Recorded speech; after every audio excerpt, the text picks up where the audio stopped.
Eh ben, merci beaucoup Céline et puis bonjour à tous les amis, ravi de tous vous rencontrer. Je vois beaucoup de bonjour bonjour bonjour donc je suis super content qu'on soit aussi nombreux donc on va essayer que ça soit participatif et je vois que vous êtes nombreux aussi. Donc voilà, juste pour me présenter en deux mots, hein, donc moi ça fait à peu près 10 ans même plus de 10 ans, hein, ça me rajeunit pas ces histoires, que je suis dans les RH et le recrutement. Et maintenant, ça fait déjà, ouais, pratiquement ça 1 an et demi, 2 ans que je suis indépendant. Donc sur la partie recrutement RH, et aussi que je suis formateur sur différentes thématiques, notamment la vente, les soft skills, le leadership et pas mal d'autres choses. Voilà. Donc ce que je vous propose aujourd'hui, c'est simplement que on puisse parler. Voilà, j'enlève un peu mon teasing, que je puisse vous proposer 10 soft skills que je trouve vraiment intéressants pour bien évoluer en tant qu'indépendant. Alors, c'est des soft skills déjà que j'ai pu voir autour de moi sur des freelances qui performent bien, mais aussi que j'ai pu voir sur de la littérature scientifique de manière très empirique. Donc voilà, du coup, je vais me lancer directement.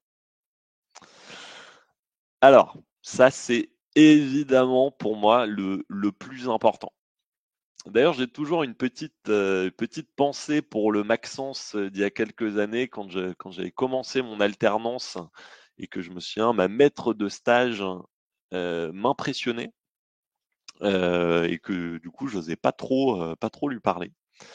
J'osais pas trop lui poser des questions, etc. Et puis, évidemment, en prenant confiance en soi, on commence à être beaucoup plus confiant et à pouvoir être plus pertinent dans sa communication. La communication en tant que freelance, ça sert à tout. Ça sert à se vendre. Déjà, se vendre, c'est primordial.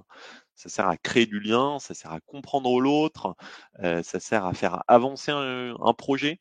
Enfin, en fait, la communication, c'est ce qui donne du liant, c'est ce qui donne vraiment de l'huile dans les rouages et qui permet de faciliter tous vos projets, d'avoir des opportunités qu'on ne vous aurait pas données, etc. Et donc la première chose, évidemment, c'est de développer son écoute active.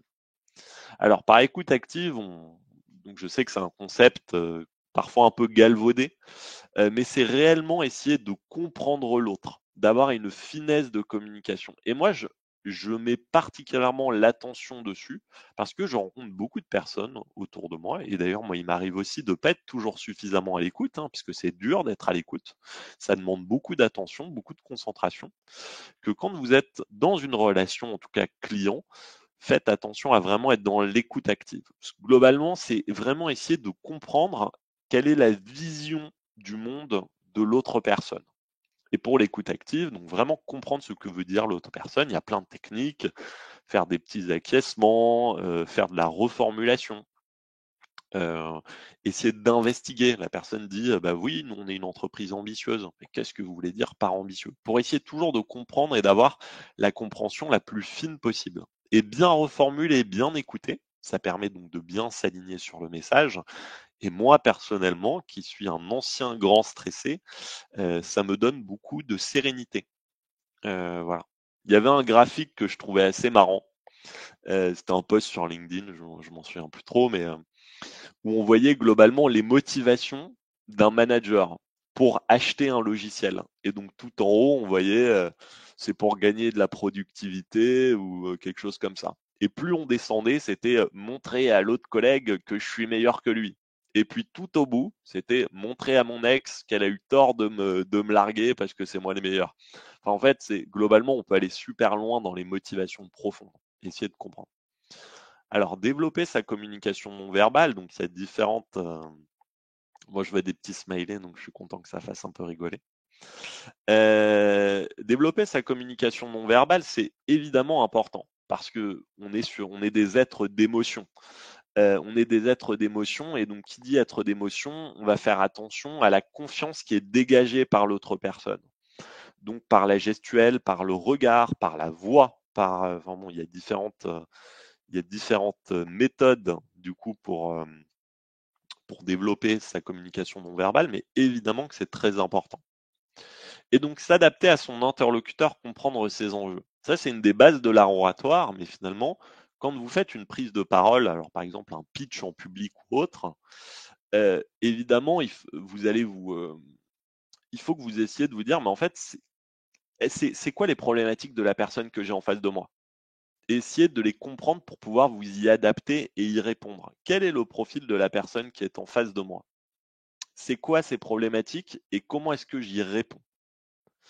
Donc ça, voilà, quelque chose d'important. Et alors, autre chose, et ça, je dis beaucoup ça, et je me le dis aussi un peu par moi, à moi-même, hein, entre guillemets. Parler simplement avec du concret. Parce que l'espèce de bullshit de consultant avec des acronymes et des trucs, tout le monde en a marre. Et vous paraîtrez encore beaucoup plus intelligent si vous êtes intelligible. Moi, j'aimais bien la phrase d'Elon Musk, je crois que c'est d'Elon Musk qui dit n'essayez pas d'avoir l'air intelligent quand vous parlez, soyez compréhensible. Et ça permet de faire avancer les choses. Donc, utilisez des mots simples avec du concret, des actions. Euh, Par exemple, moi, je réfléchis à quand j'étais au lycée, on me disait, mais sois plus rigoureux, Maxence. C'est toujours été le mot, j'ai rien compris en fait à ce que ça voulait dire. Mais qu'est-ce que tu veux dire par rigueur? Et par la suite, donc en faisant reformuler, en fait, la rigueur, c'était que la personne voulait que je fasse plus d'alinéas ou plus de soligne. Mais donc voilà, soyez toujours précis pour être compréhensible. Et après, structurer son message, évidemment, avec des arguments, ça permet de ne pas perdre la personne à qui on parle. Voilà, et donc ça lui facilite son schéma cognitif de compréhension. Voilà. Mais donc la communication, extrêmement important, évidemment. Donc la deuxième chose, et ça me tient beaucoup à cœur, c'est se faire respecter. Alors, quand on est indépendant, et d'ailleurs de manière générale, même dans la vie de tous les jours, on a beaucoup de gens autour de nous qui vont finalement essayer de, euh, de, de profiter entre guillemets de nous. C'est pas du tout péjoratif d'ailleurs. Je dis pas que ces personnes ont de mauvaises intentions, pardon. Tout le monde essaie un peu de tirer la couverture de son côté. Et c'est la vie. Et donc finalement, votre but aussi, vous, c'est de veiller à respecter, vous, vos limites et à faire toujours des choses qui sont en accord avec vos objectifs et aussi avec qui vous êtes, à ne pas faire des choses qui ne vous plaisent pas.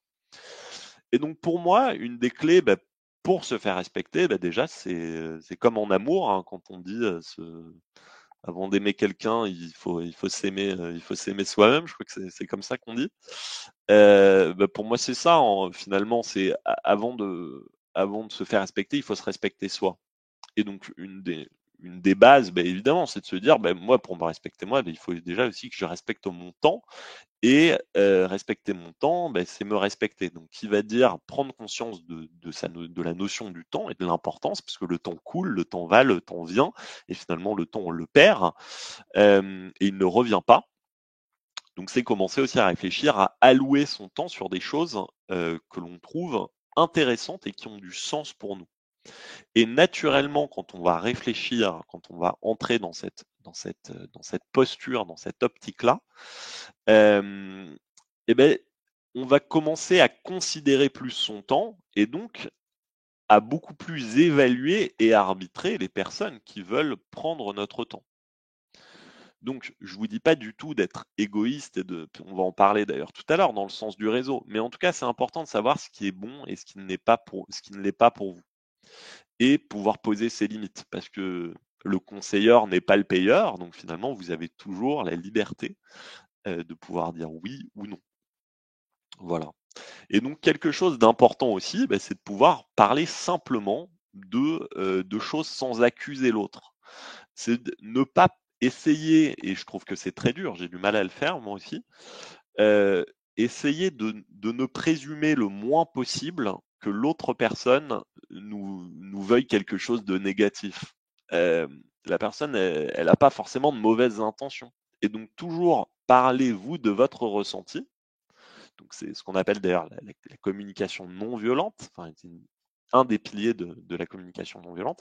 Donc parlez de votre ressenti pour lever les incompréhensions, ne jamais être dans l'accusation de l'autre, mais toujours être dans je parle de mon ressenti. Parce que finalement, c'est la chose qui nous concerne, notre ressenti. Et votre ressenti, il ne faut pas le blâmer. Votre ressenti, il est comme ça. Il est là, il est présent. Et il faut justement le comprendre et ne pas accuser l'autre. Et en parler et le verbaliser.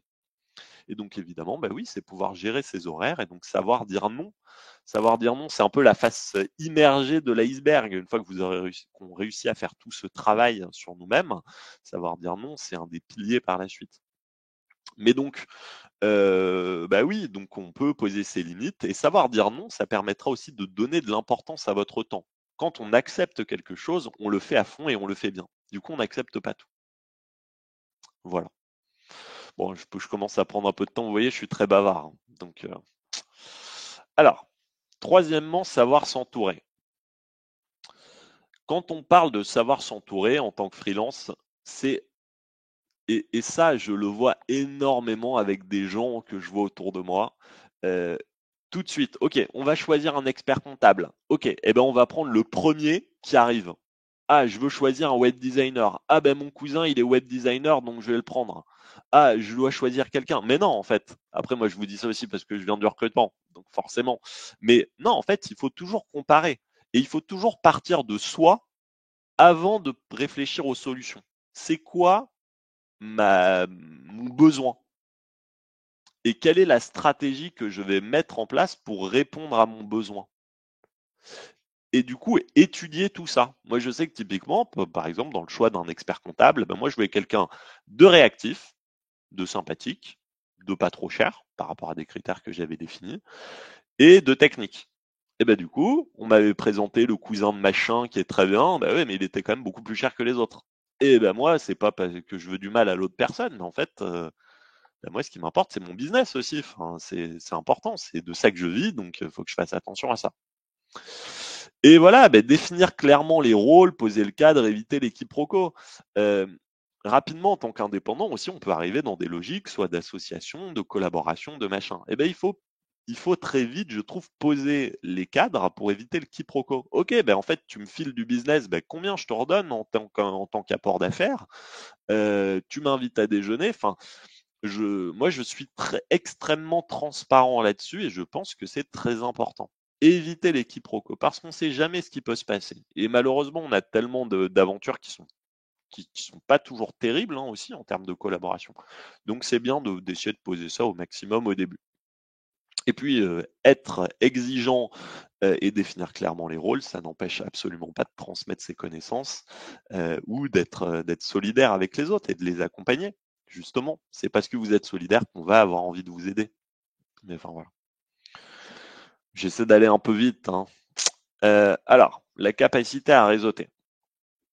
On en parlait avec Céline, du coup, mais c'est un peu une punchline. Le réseau, c'est comme un compte en banque.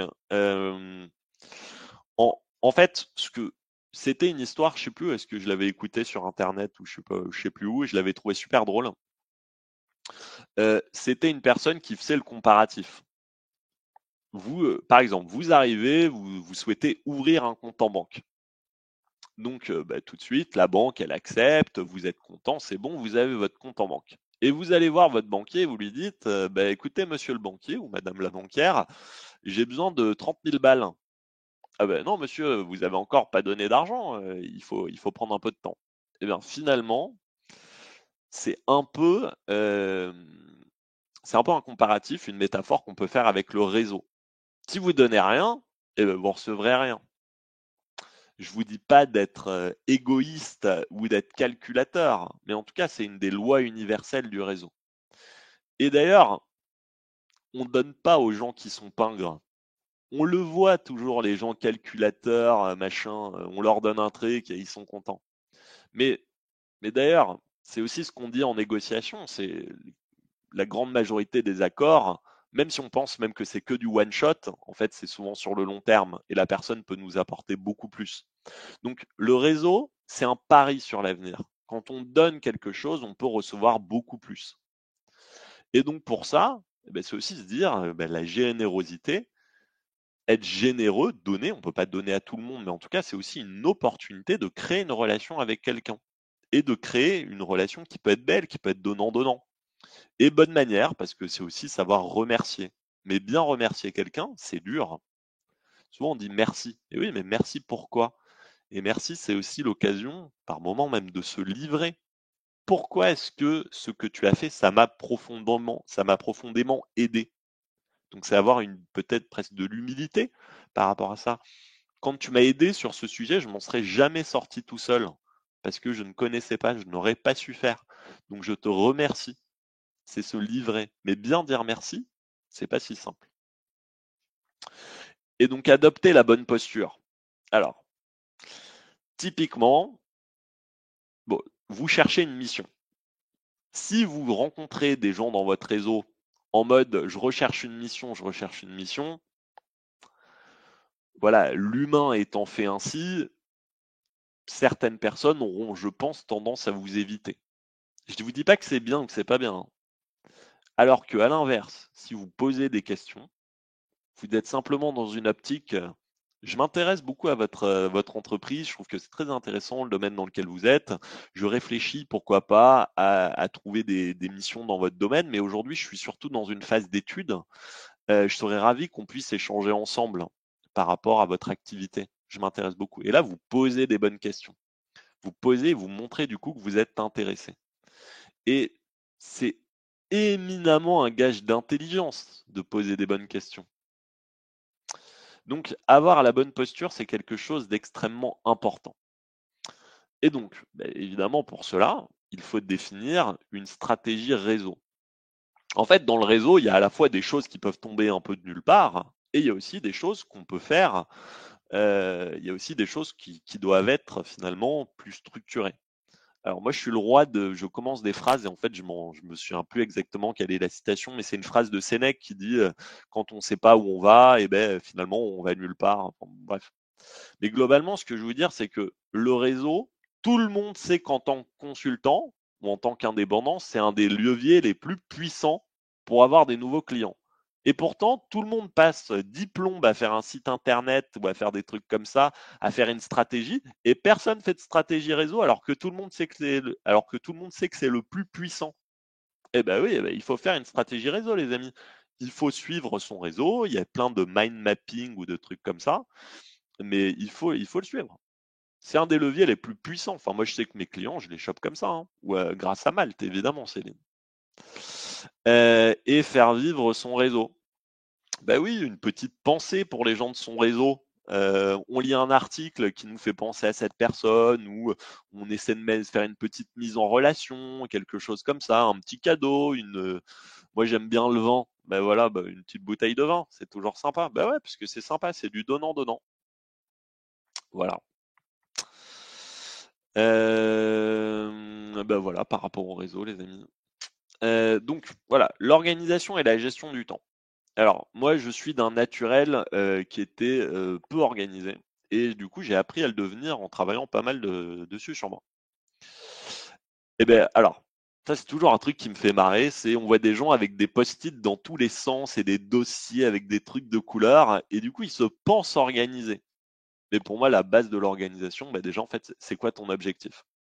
Et il suffit d'en parler à des freelances autour de nous. Ils ont sur 50 000 activités, ils ont plein de trucs, du coup, en fait, ils font rien. En fait, les gars, c'est quoi ton objectif? Enfin, la base de l'organisation, c'est d'avoir des objectifs qui sont clairs. Et ça, c'est vraiment hyper important. Ben oui, en fait, c'est quoi ma priorité? C'est quoi ton objectif? C'est quoi ta priorité? Pour moi, c'est le 80-20 de l'organisation. Et le reste, en fait, ça dégage. Enfin, on est là aussi, nous, pour créer de la valeur, gagner de l'argent et facturer. Donc, au bout d'un moment, il faut savoir prioriser les choses. Donc voilà, la tarte à la crème, matrice d'Eisenhower, il y a plein de choses dessus, mais évidemment, séparer l'urgent de l'important. Voilà. Et essayer au maximum d'objectiver, c'est de mettre des objectifs smart. C'est pas toujours simple, hein. Mais comme on dit, une question à moitié bien posée est à moitié résolue, je crois que c'est un truc comme ça. Enfin bon, bref. Donc gérer ses projets efficacement, et souvent un des points importants, je trouve, c'est de faire des points réguliers. Globalement, faire des points réguliers, ça permet de lever les incompréhensions Et moi, je vois que dans mes relations avec les clients, heu, c'est souvent un prérequis de la qualité d'une collaboration et je l'exige un peu, je suis assez exigeant là-dessus, souvent là-dessus. Souvent quand le client me dit: «Bon, on n'a pas besoin», moi souvent j'argumente et je négocie, pour essayer d'avoir ces points réguliers. Voilà. Bon, sixièmement, la stratégie. Ah merci Giuseppe, je vois ton commentaire, j'espère que tu vas bien. Donc la stratégie, définir une stratégie, un plan d'action pour atteindre ses objectifs professionnels. En fait, merci Philippe. En fait, quand on parle de ça, c'est hyper important de vous dire, mais finalement, ok, moi je suis freelance sur mon activité aujourd'hui. Dans 5 ans, dans 10 ans, est-ce que je sais ce que je vais faire? Est-ce que j'ai envie de continuer sur cette activité? Ou pas d'ailleurs. Mais du coup, vous posez la question, comment est-ce que moi je veux évoluer? Est-ce que la techno sur laquelle je bosse, peut-être elle peut évoluer, peut-être qu'il y aura moins de besoins. Donc toujours réfléchir au coup d'après en tant que freelance et en termes de positionnement. Donc ça, c'est vraiment important. Et à travers cela, vous pouvez très bien vous dire, OK, ben moi, j'ai besoin de me former sur telle thématique, sur telle compétence. Et donc, c'est important d'y réfléchir. Et puis, évidemment, aussi un peu de politique chez vos clients. Ben oui, on repère les décideurs, les fonctionnements internes, comment ça fonctionne, et qui a l'argent, quoi. Enfin, en fait, au bout d'un moment, qui paye, hein? C'est aussi bête que ça, hein, par moment. Donc, ne pas disperser non plus trop son temps et son énergie, parce qu'elle nous est précieuse aussi, on en a besoin aussi pour faire notre boulot. Donc, oui, réseauter, avoir une stratégie, mais repérer aussi les décideurs et ceux qui ont le budget, quoi. Alors, ça, moi, je l'adore, l'authenticité. Et c'est pas un truc facilement actionnable, hein, l'authenticité. Mais aujourd'hui, on est, je sais pas combien de milliers, j'ai pas les chiffres, mais de freelance. Donc en fait, on a des prestats qui se ressemblent finalement beaucoup. Et je pense qu'il y a plein de gens qui sont très compétents. Moi, je fais du recrutement, mais vous connaissez 50 000 recruteurs qui sont très compétents, c'est sûr. Vous connaissez 50 consultants en change qui sont très, très compétents. Et oui, mais plus vous allez vous différencier, être dans une optique où vous allez aussi vous assumer peut-être même certaines valeurs qui peuvent être un peu différentes d'autres, plus vous allez aussi pouvoir parler mieux à certains de vos clients. Moi, par exemple, je suis catho, je suis pratiquant, etc. Je m'en suis jamais caché. Et ben, je sais que c'est quelque chose qui, par moment, peut me rapprocher de certains clients. Mais je vous dis pas que je le fais pour cela, mais j'essaie au maximum d'être moi-même quand je suis en lien avec mes clients. Et c'est évidemment une approche qui, je pense, est différenciante. Donc développer votre compétence en soi et puis capitaliser sur vos forces. En fait, ça sert à rien non plus, je pense, de bosser 50 000 heures à améliorer ses axes d'amélioration. En fait, si vous faites un truc et que vous le faites bien, et ben en fait, continuez dessus, quoi. C'est là où vous apportez de la valeur et c'est là où vous vous différenciez des autres. Donc c'est aussi pouvoir dire, bah, en fait, cette mission ou cette tâche-là, bah, je suis peut-être aussi moins à l'aise. Est-ce que ça vaut le coup que je me mette aussi dans cette situation où je vais finalement être beaucoup évalué sur des compétences qui sont un peu différentes. Mais globalement, ce que je veux vous dire aussi par là, c'est que c'est un concept assez marketing aussi. C'est finalement être légèrement clivant. Si on parle à tout le monde, on parle à n'importe qui. Et donc, on ne parle pas aux gens. Il vaut mieux parler un peu mieux à quelques personnes que de parler moins à tout le monde. Enfin bon, c'est un peu mon credo. Voilà. Mais en tout cas, c'est être soi, c'est de s'assumer, d'avoir une personnalité aussi qui marque, parce que c'est un peu notre carte de visite finalement. C'est notre carte de visite. Ah, mais tu sais, c'est cette personne, machin. Et je trouve que c'est toujours intéressant. Alors, les mots-clés, typiquement, bon, MBTI, voilà, c'est les préférences de personnalité. Le disque aussi, c'est les 4 couleurs. C'est toujours cool pour savoir aussi un petit peu où, comment on se situe. Je suis pas des experts de ces méthodes, mais je sais que c'est des outils que j'ai trouvé assez cool. Voilà. Et l'engagement. Alors, j'ai managé, moi, pas mal de freelance dans mes expériences précédentes. Et ce que certains ont bien réussi et d'autres moins, je pense, c'est vraiment d'être engagé chez son client. Beaucoup, voilà, on se met en full remote. Alors attendez, je vous dis pas que se mettre en 100% remote, ça veut dire qu'on n'est pas engagé. Mais en tout cas, beaucoup de personnes finalement ne prenaient pas part aux activités de l'entreprise. Bah oui, au café, au dîner, au verre entre collègues et vraiment s'engager, montrer qu'on s'intéresse vraiment à son client et à l'activité de son client. C'est aller plus loin, lui montrer qu'on se renseigne, qu'on est impliqué, qu'on aime les personnes de l'entreprise. Ben oui, en fait, c'est pas parce qu'on est freelance qu'il ne faut pas que complètement, on s'intègre et on fasse de son mieux pour s'intéresser à l'activité du client. Et moi, je trouve que c'est vraiment quelque chose qui fait la différence. Alors, je dis pas que c'est toujours simple d'ailleurs de s'intégrer dans les entreprises, parce que finalement, certaines entreprises nous intègrent très bien en tant que freelance, d'autres finalement ont plus de difficultés à le faire, ou c'est peut-être moins dans la culture d'entreprise. Mais enfin voilà, s'intéresser et montrer qu'on s'implique. Et ça, proposer des pistes d'amélioration en dehors de votre brief de mission. Ben oui, ok, vous voyez quelque chose peut-être qui est un peu défectueux, et ben dites-le. Alors, il y a une manière de le dire, il ne faut pas le dire tout de suite. Déjà, il faut être dans l'écoute et la compréhension avant de parler tout de suite. Mais globalement, ben oui, proposer et dire, mais ça, je sais le faire. Et c'est aussi pouvoir se vendre, de dire, moi, je peux le faire. Et c'est comme ça que vous réussirez à faire de l'upsell et à gagner peut-être de nouveaux projets, gagner de la confiance. Pour moi, il y a toujours un peu une notion d'ailleurs de produit d'appel. Moi, par exemple, mon produit d'appel avec mes clients, c'est souvent du recrutement. Parce que le recrutement, c'est un besoin qui est urgent et qui est stressant pour les clients. Et finalement, donc on peut faire appel à moi. Et bien rapidement, si je fais bien mon travail, si je m'y prends bien, je vais créer de la confiance, on va créer des relations et on peut amener d'autres sujets sur la table. Donc créer des relations qui sont gagnant-gagnant, puisqu'on commencera à avoir une compréhension de la situation du client. Et voilà, après, la créativité. En fait, par créativité, c'est essayer de piocher. Moi, je sais que c'est toujours cool d'essayer de piocher des méthodes d'autres domaines. Par exemple, dans le marketing garage, ben ouais, moi j'essaie de choper des trucs, du marketing digital, du recrutement, de la vente, de la psychologie. Et c'est cool parce qu'en fait, ça vous fait vraiment une vraie marque de fabrique, un truc un peu différenciant.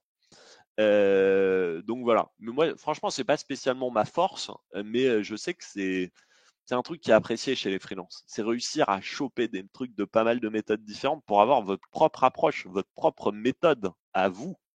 Ça, c'est la méthode de Maxence sur ça. Et moi, je lis telle et telle chose. Et ça, vous ne le trouverez pas ailleurs, monsieur le client ou madame la cliente. Et voilà, proposer, bon, évidemment, oser se tromper, apprivoiser la peur de l'échec. En fait, pour moi, il faut comment dire, il faut un peu le ritualiser, le fait d'avoir ces étapes de brainstorming. Ben oui, il y a des étapes où évidemment on est dans la logique et le rationnel, et il y a des étapes où on ne l'est pas. Il faut juste le préciser pour permettre d'avoir ces moments qui sont souvent très riches. Voilà, et proposer, il faut proposer à ses clients évidemment un peu de panache, voilà.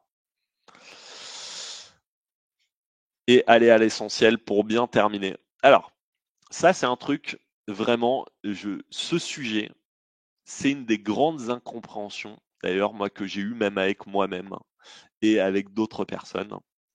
Les gens qui partent dans tous les sens quand ils sont freelance.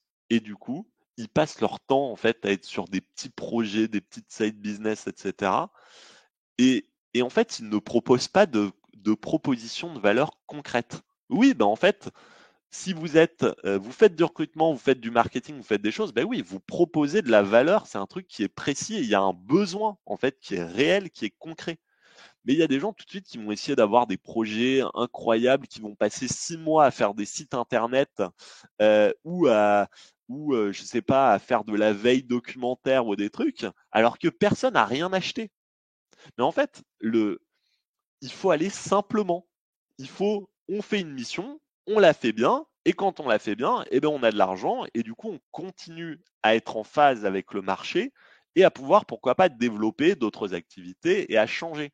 Mais en fait, il ne faut pas voir, donc on cherche pas midi à 14 heures, on fait un truc simple, on le fait bien, et une fois qu'on le fait bien, eh ben on peut passer peut-être à autre chose si on a de l'argent, et là on va se faire son réseau. C'est un des trucs souvent qu'on entend chez les entrepreneurs. Ils disent: «Ah mais au début, moi quand je voulais me lancer, en tant qu'entrepreneur, j'avais pas trop d'idées, de là où je voulais aller et en fait, j'ai fait un truc tout simple. Et maintenant, j'ai 50 000 idées à faire. Mais j'ai pas le temps de faire mes 50 000 idées. Et je préfère être un excellent exécutant que d'une personne qui va être dans une nébuleuse, toujours à réfléchir à des trucs incroyables, des SaaS, des logiciels abusés. Ça, c'est les cas d'une extrême minorité d'entrepreneurs qui réussissent à performer en faisant des trucs comme ça. Les trois quarts, en fait, ben, c'est des business du quotidien. Voilà, on est un plombier, on est un recruteur, et c'est noble. C'est beau de faire un métier et justement d'être excellent là-dessus. Et comme un sportif de haut niveau, enfin voilà, si on est un. Moi, par moment, je me prends pour un sportif de haut niveau parce que j'analyse tout. Je suis à fond, à tout le temps analyser tout ce que je fais. Et ben, vous pensez que Nadal, si vous lui dites, ben ouais, mais en fait, tu fais toujours la même chose, tu tapes dans une balle. Ben ouais, mais en fait, sauf que tu le fais sacrément bien, tu le fais sacrément bien, en plus, tu étudies tout. Donc voilà, allez à l'essentiel, partez pas dans des nébuleuses incroyables. En fait, les gens, ils veulent des choses simples. Et les business qui marchent, ben, c'est souvent ceux où il y a déjà de la concurrence et un marché. Sinon, souvent, il y a des chances que ça marche pas. Voilà. Euh, et ben voilà, les amis. J'ai essayé de 11h34, on s'était dit 30 minutes. Franchement, Céline, Parfait. je tiens presque le timing, hein. Donc voilà.